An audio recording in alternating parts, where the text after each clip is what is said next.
Okay, guys, so now we're getting into the actual textures that you'll probably be including in your haunted house in some way, shape, or form. So wood texture. Let's say you have a piece of wood up against a window. Okay, wood texture is pretty much the same whether it's a tree or a piece of wood. Basically, guys, it is some curved lines that sort of go in the direction of wood grain. So there are lots of tutorials and examples online. You can do more research on this, and certainly, it could look different than mine. That is perfectly fine, but take the time to do your research if you want to. But this is essentially a wood texture. You could add little bolts, to make it look like it's nailed down. That might be a nice touch. Or you could even add some really light hatching to kind of give it that rustic wood feel.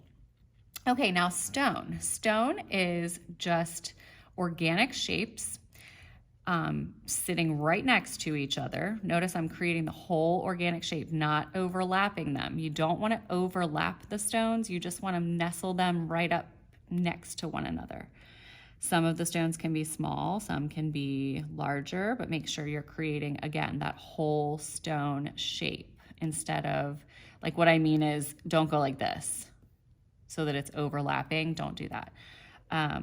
And then each stone, treat it as though it is a three-dimensional form. So your light source, again, is coming from here. So I'm going to do some stippling and maybe some random lines on the bottom left of each stone just to give it that three-dimensional feel. And then you go into all the spaces that are in between those stones, and you're going to want to just make them super, super dark.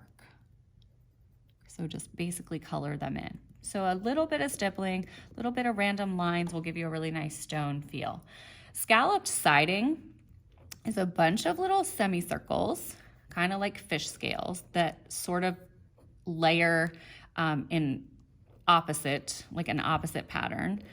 And what I like to do is at the top of each one, I just bring some hatching into it to create the illusion of like a shadow, like these are overlapping one another.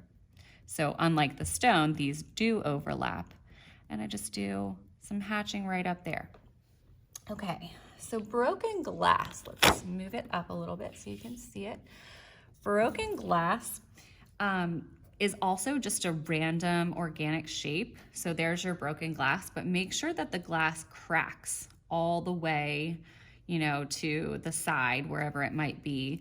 And I found some really cool images of pen and ink broken glass. All of these you can Google pen and ink wood texture, pen and ink stone texture, pen and ink brick texture, and you're gonna find some really cool stuff. Like I said, I'm just kind of showing you a quick way to do it. So you want to do some random lines or some stippling inside your broken glass. I would do a little bit of stippling too because it kind of gives, I don't know, I love stippling. I have a lot of fun with stippling. A lot of people think it takes a while, but I think it gives a really nice effect in a pen and ink piece of artwork. So there you go, you have some broken glass.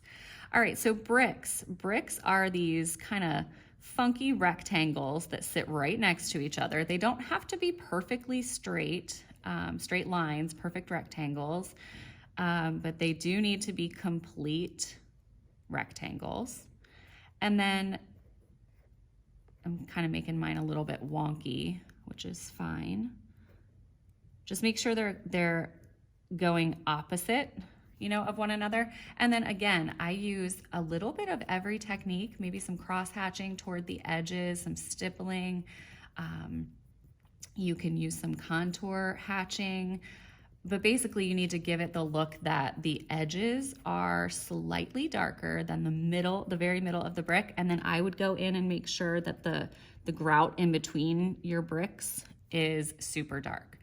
So in the interest of time, I will kind of move on to the next one real fast.